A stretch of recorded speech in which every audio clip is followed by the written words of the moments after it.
Hey guys, today we're going to turn Little Miss Baby Alive into Rapunzel. First, we're going to dress her in this beautiful Rapunzel dress I bought on eBay. So let's get this show on the road.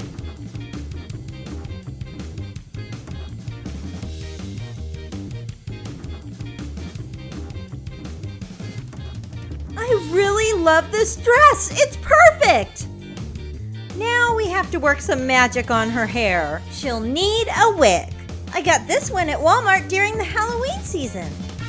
And here it is. Look how long this is. First, we'll put on this wig cap.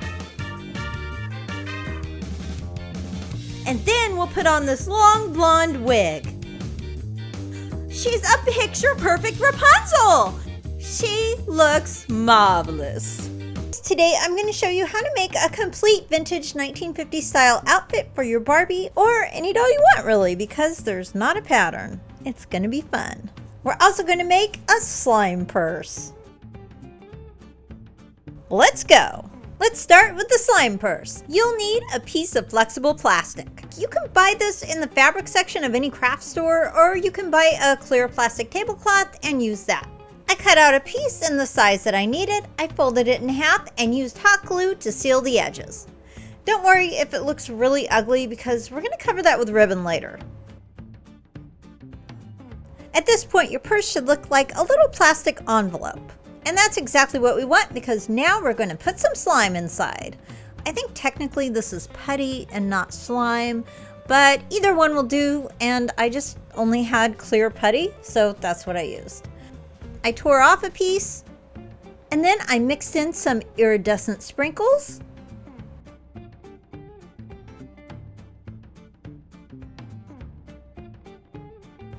And then I added some little tiny flowers. These are just some slime mix-ins that I bought on Amazon, and I really love these. When everything's mixed together, you can open up the little plastic envelope and put in your slime.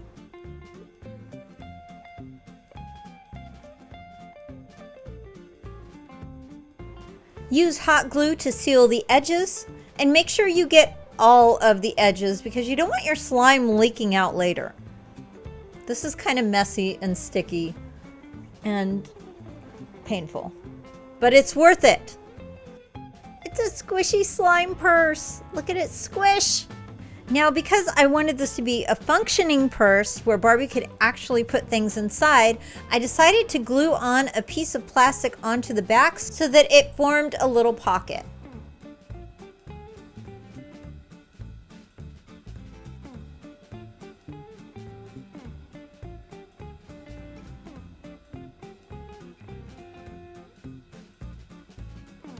Now Barbie can really put accessories inside, like sunglasses or her little cell phone or anything like that.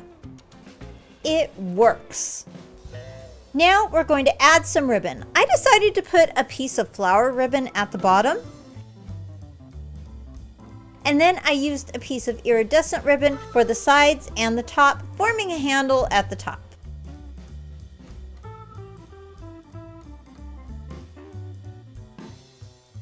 Now it's a squishy slime purse that you can actually make all the little flowers move inside. It's pretty, it's functional, and it's kind of fun to play with because there's slime inside.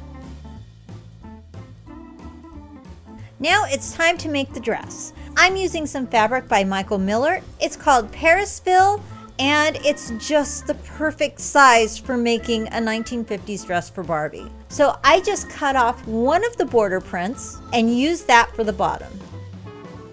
After you've cut out your piece, you're going to fold under the bottom so that we make a small little hem. And the iron is your best friend in this venture because it's a long piece. So I always iron it down and then sew the piece in place. Next, I used a long stitch at the top, and then I gathered the skirt together to make the waist for Barbie. This always takes a while, and you have to be careful not to pull too strongly on the thread or it will break, but it will look fabulous in the end.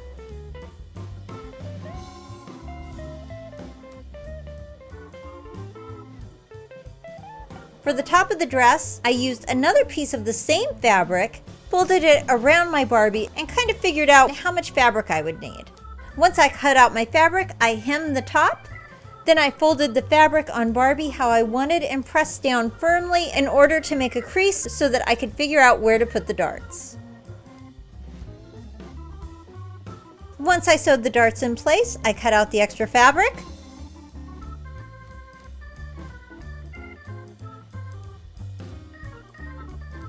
And then I used a zigzag stitch on any of the raw edges so that it wouldn't unravel. Once I finished trimming the top of the dress, I attached it to the skirt and sewed it in place. I always loved Barbie outfits that had a lot of accessories, and I always thought it was really cool if Barbie had to layer her clothes like we have to in real life. So I thought it would be fun to make a full slip. So I've got this lace that I've had forever, and it's the perfect length for a Barbie skirt. I sewed a long stitch at the top and gathered the edges.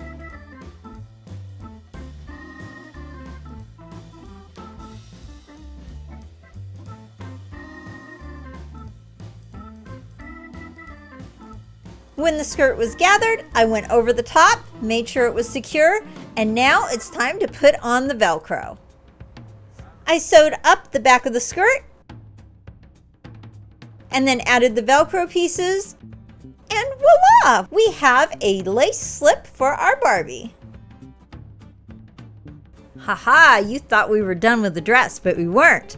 I put the dress over the slip to make sure that everything's going to go together perfectly. That's why I didn't close up the back in the beginning, because I wanted to make sure that we weren't making the dress too small and the slip wouldn't fit. So now, with the slip on, we're going to take and sew up the back and add Velcro.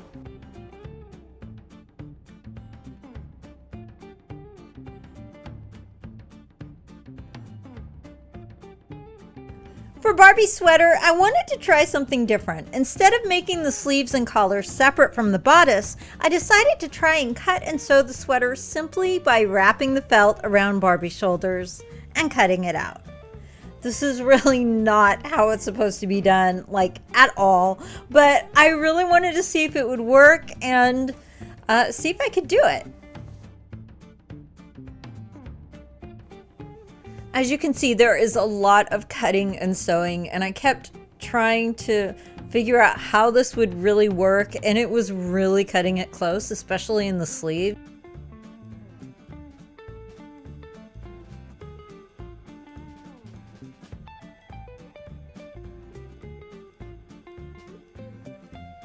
After I was done sewing everything, I turned the sweater inside out using the end of a paintbrush.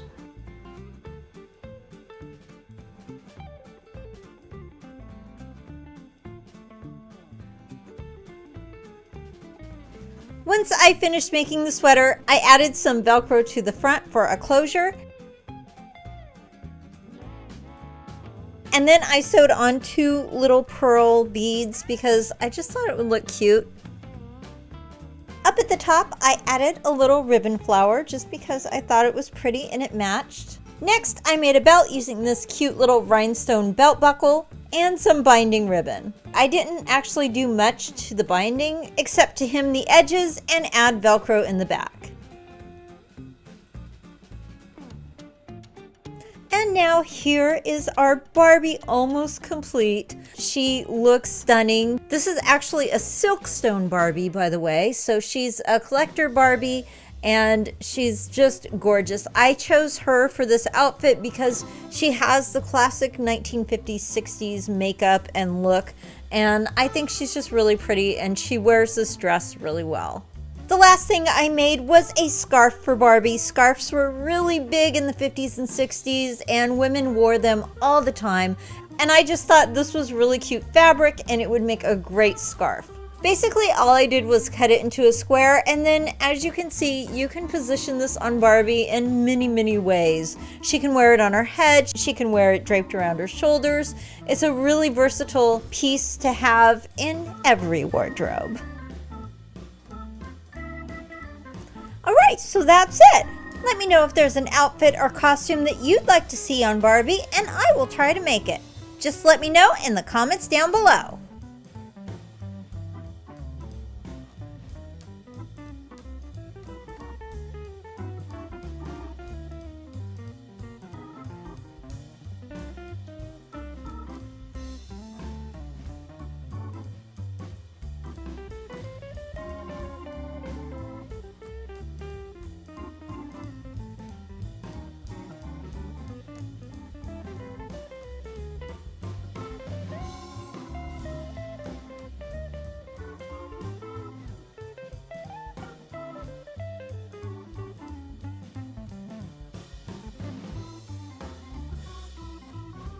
That's all for now. Thanks for watching. Please be sure to like this video and subscribe.